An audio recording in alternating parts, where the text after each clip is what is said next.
乐乎。今天的客人是谁呢？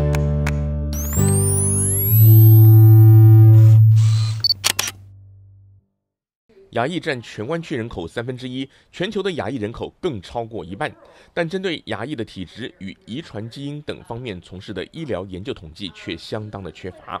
为此，2位斯坦福大学医学院的亚裔教授 Lisa Peleniapian 和 Bryant Lin 在该校医学院的支持之下，发起成立了亚裔健康研究教育中心，希望集结在不同领域的医学专家，加强对亚裔健康与疾病方面的研究统计。其中有许多的研究项目是一般人甚至于普通的医师都缺乏了解，需要加强研究与教育推广的。今天谁来做客制作单位特别邀请了 CARE 亚裔健康教育中心 Center for Asian Health Research and Education 的发起人之一 Dr. Bryant Lin 来谈一谈建立此一中心的初心以及未来短期和长期的目标，借此让生活在北美旧金山湾区甚至全美各地的亚裔，无论您是医生、病人或是研究员等等，都能够有机会参与到亚裔健康中心的各项计划当中。观众朋友大家好，我是 Ann， 欢迎收看谁来做客。今天为您邀请到的客人是史丹佛大学亚裔健康研究教育中心的林医师。 Welcome Dr. Lin. Great, thank you so much for having me here. I appreciate the time. So can you introduce the center to the audience? Yes, so we just started the Center for Asian Health Research and Education at Stanford. The acronym is CARE, C-A-R-E. Perfect. The goal is to encourage research and education in Asian health issues. Right. There's a huge disparity of information about Asian health issues now. Sure. And that crosses cardiovascular health, cancer, longevity. So there are many issues that really there needs to be better research, but also better education about. True. So when you mention Asian, do you mean like Asian all over the world or Asians that live in America? Yeah, it's very interesting. When we first started the center, we wanted to focus on Asian Americans, but we got some excellent advice from fellow faculty at Stanford to expand to all Asians. So in the U.S. and in the world, of course, there are 6 major subgroups of Asians. True. So East Asians, like Chinese, people of Chinese descent, aren't the same as South Asians, people of Indian descent.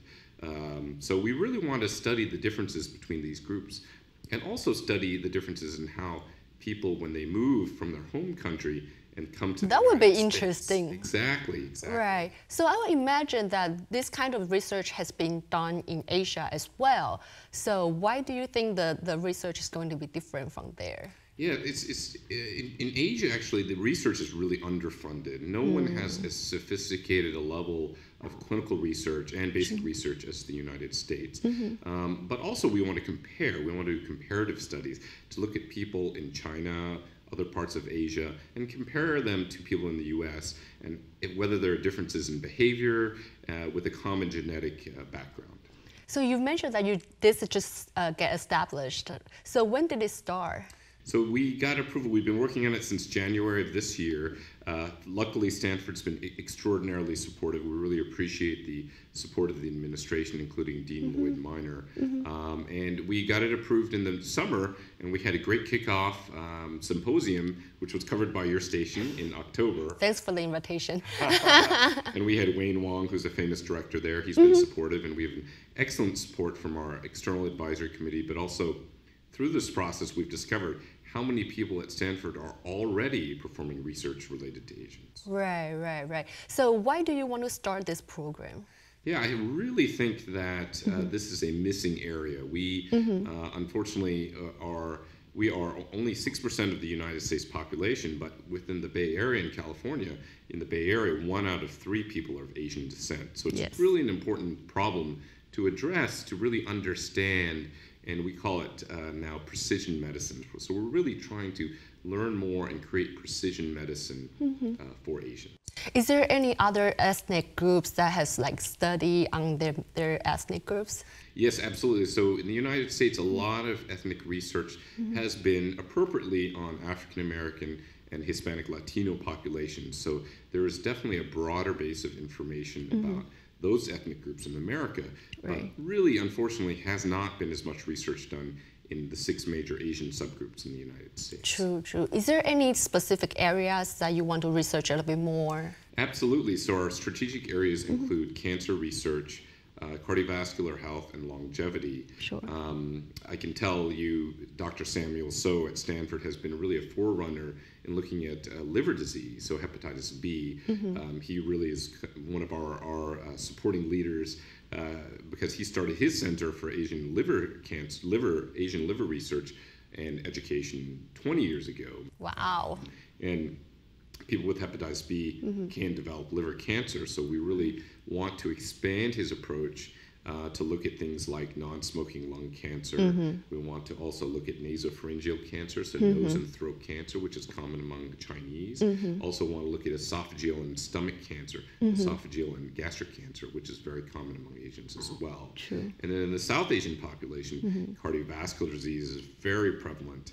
And in both groups, diabetes is a large concern. Right. East Asians, people of Chinese descent, tend to have diabetes at a much lower weight. We call it thin diabetes or normal weight diabetes, unlike typical American Caucasian populations. Right. So all of these areas really need a lot more research. And also we want to educate patients about how important it is to get screened, how important it is to talk to your doctor about these issues.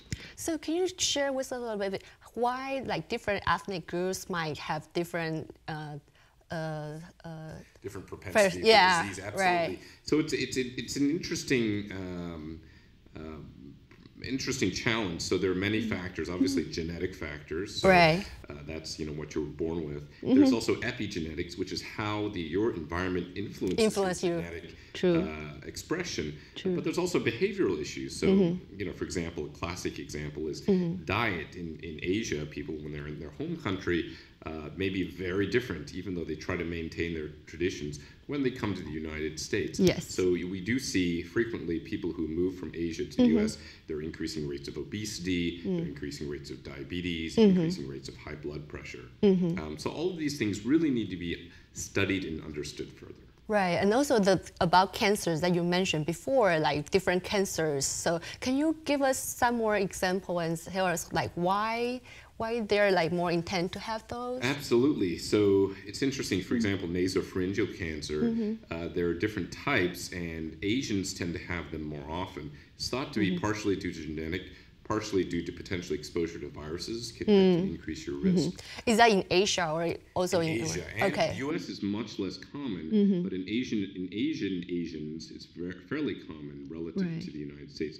Some studies show 25 times more likely to have this type of cancer in Asians in Asia. But there's also other issues such as stomach cancer. So one of my colleagues who we recently recruited, Juhua Huang, from University of Washington, he studies gastric and esophageal cancer. So stomach cancer is much more prevalent in Asian populations, both in Asia and in the United States. Right. So we don't have any guidelines right now recommending whether or not to do testing to screen for that cancer. So we really need to increase the emphasis on this issue and develop more data to support creating clear guidelines so that doctors who may not know about this issue can really be better informed and have better outcomes for the patients. But what do you think might contribute to this?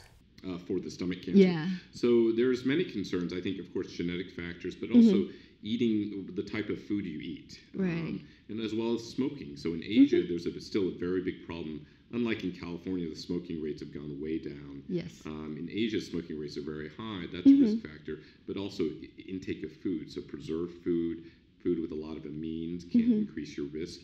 In terms of throat and esophageal cancer, it can be even something as simple as the temperature of the food you eat.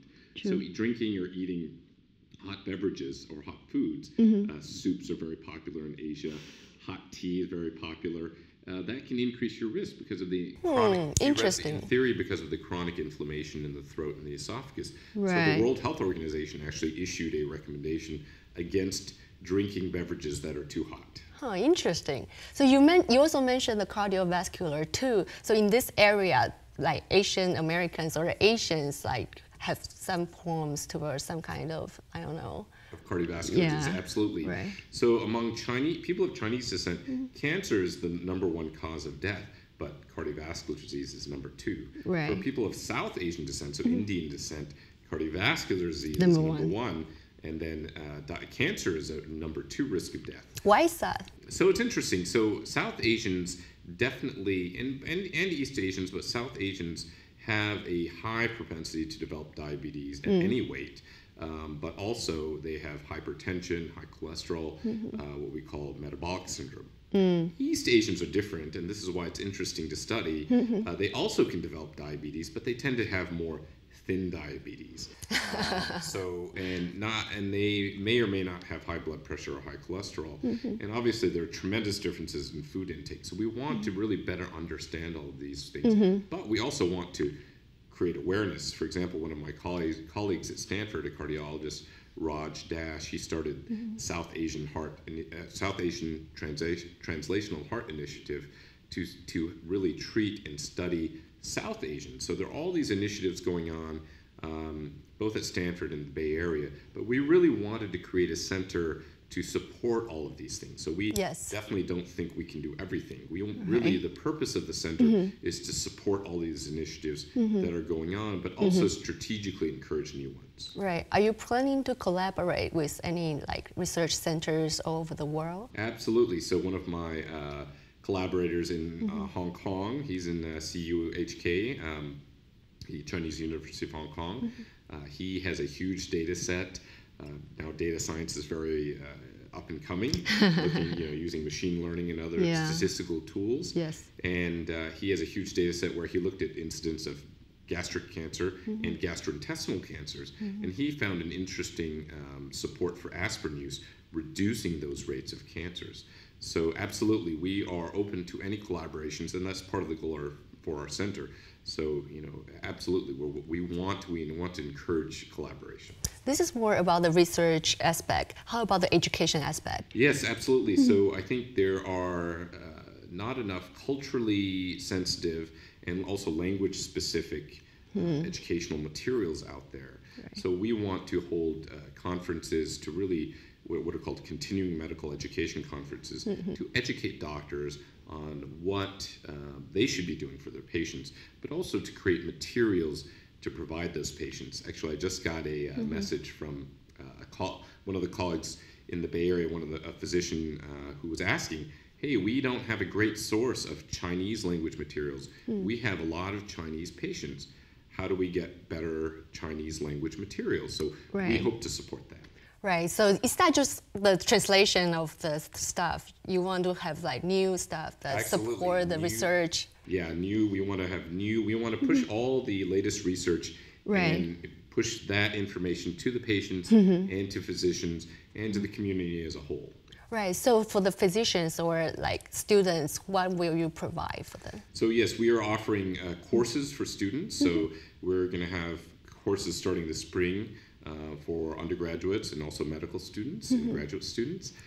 For physicians in the fall, we will have a CME conference where we will invite all our faculty who are doing research in this area, and physicians from all over the country and the world can come and attend this conference and learn more about the cutting edge of Asian health research. Sounds good. Any internship opportunities? Absolutely. So we're planning for the first time to have a summer internship focused toward college students and recently graduated college students in data science and machine learning, AI, on Asian health data sets. We also are accepting applications from highly qualified high school students. So if anyone's interested, they can email us at stanfordcare@stanford.edu or go to our website, med.stanford.edu/care. Sounds good. Since you're here, can you share with us some tips for our audience? How, as Asian Americans, how do we promote our health?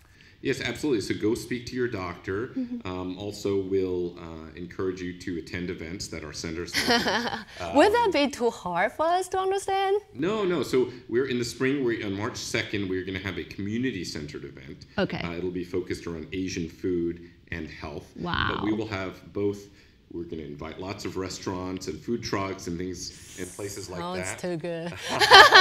And we'll encourage them to offer healthy samples. Right. But we will also have a series of talks given by our faculty, designed not for the physician, but for the community, so that they can better understand. So I encourage your viewers to come to our event March 2nd. So we will be putting information on our website soon.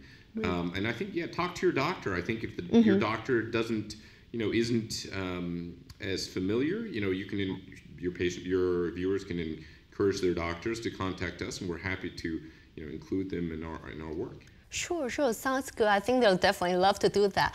Other than the community event, is there any other way they can get more information about you or the information about the research results? Yes, absolutely. So I think this is one key that historically has been an issue, is getting Asian people in the Asian community to participate in research. Right. So Stanford has lots, you can just Google it, lots of studies ongoing now. So if you'd like to participate in studies, that would be very helpful, because we don't want our studies just to be on one population. We want to have a huge range of populations from, Caucasian, African American, Hispanic, Latino, and all the 6 Asian subgroups. So we want to really see what's the difference between these groups. In some cases, there may be no difference, but we really want to understand when there is a difference. So I really go to Stanford's website. There's a clinical trials website as well. You can just Google it.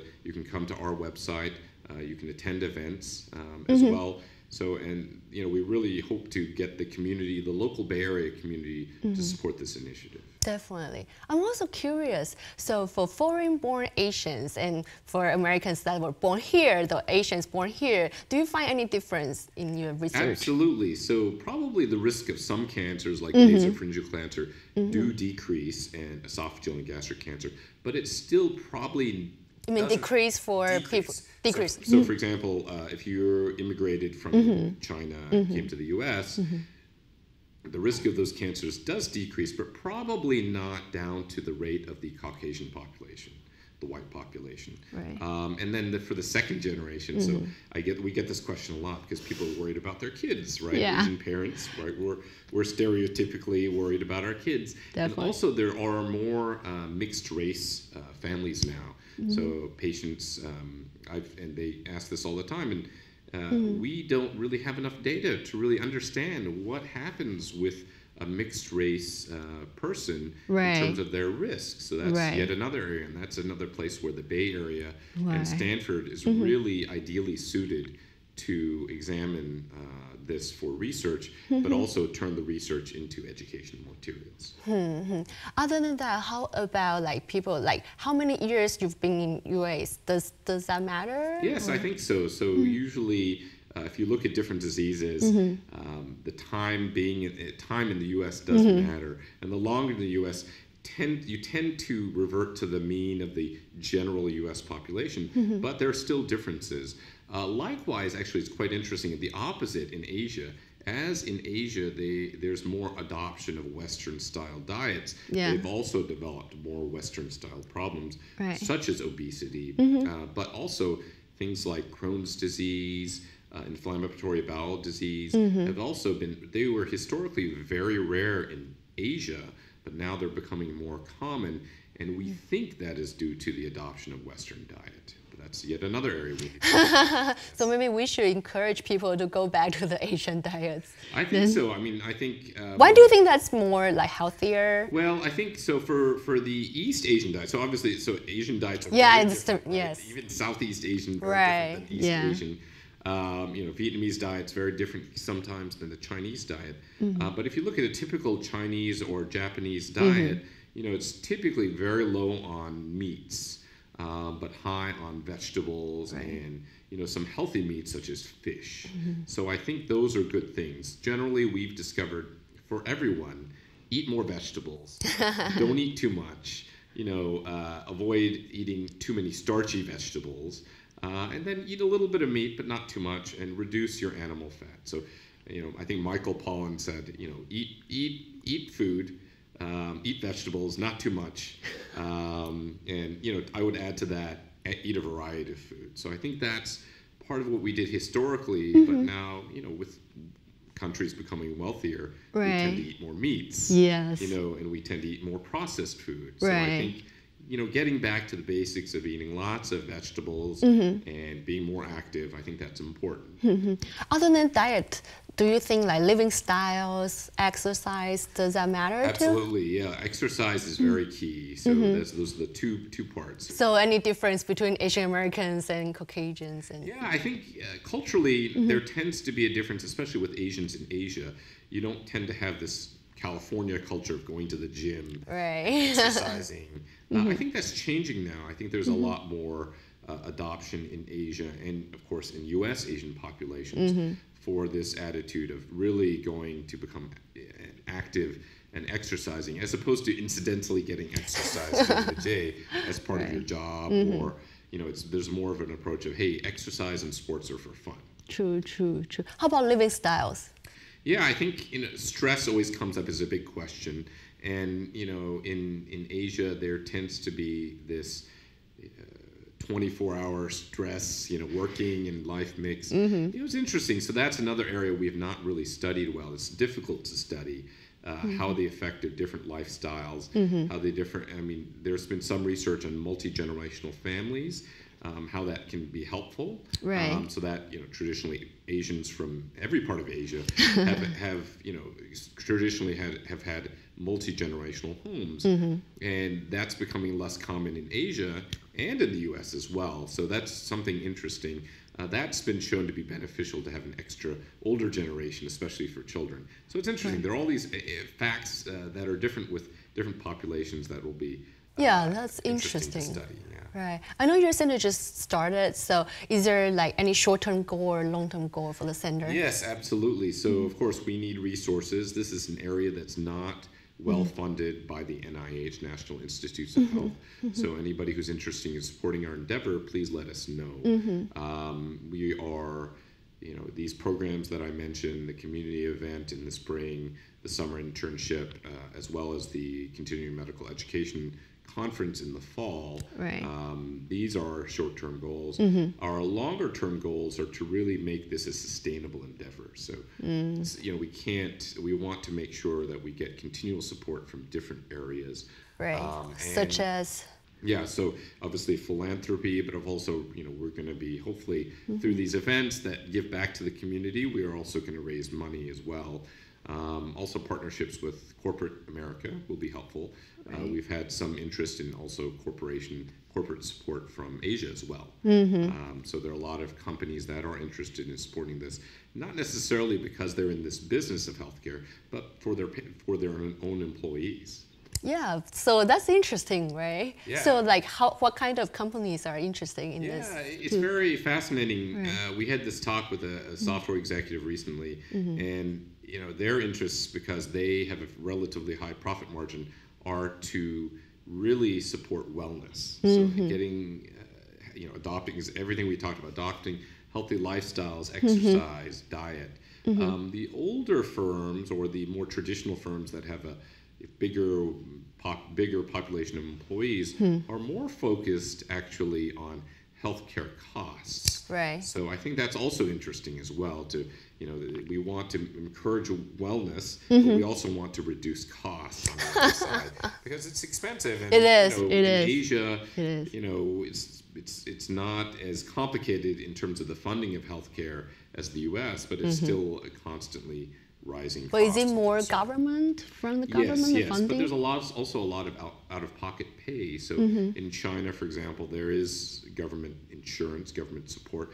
But a lot of people do pay out of pocket themselves, and it's very different in India. It's mostly cash pay. It's mostly family supporting the health of their loved ones. A lot of people also who immigrate to the U.S., they don't necessarily have insurance right away, so that can be a challenge as well. So that actually is a great point you brought up. This leads me to point out there's also huge disparities in Asian health. Asians in America have the highest income disparity, more than any other group. The poorest Asians are poorer than the poorest Caucasians, and the richest Asians are richer than the richest. So we have this big interesting gap that really impacts health. As you can imagine, income directly impacts health, both in access, but lifestyle and behavior, and ability to know and understand health literacy about what things to do for your health. So what do you think your center can help with this issue? Yeah, absolutely. Disparities is a huge, it's not my personal area of research, but my colleagues are really heavily invested in looking at population health.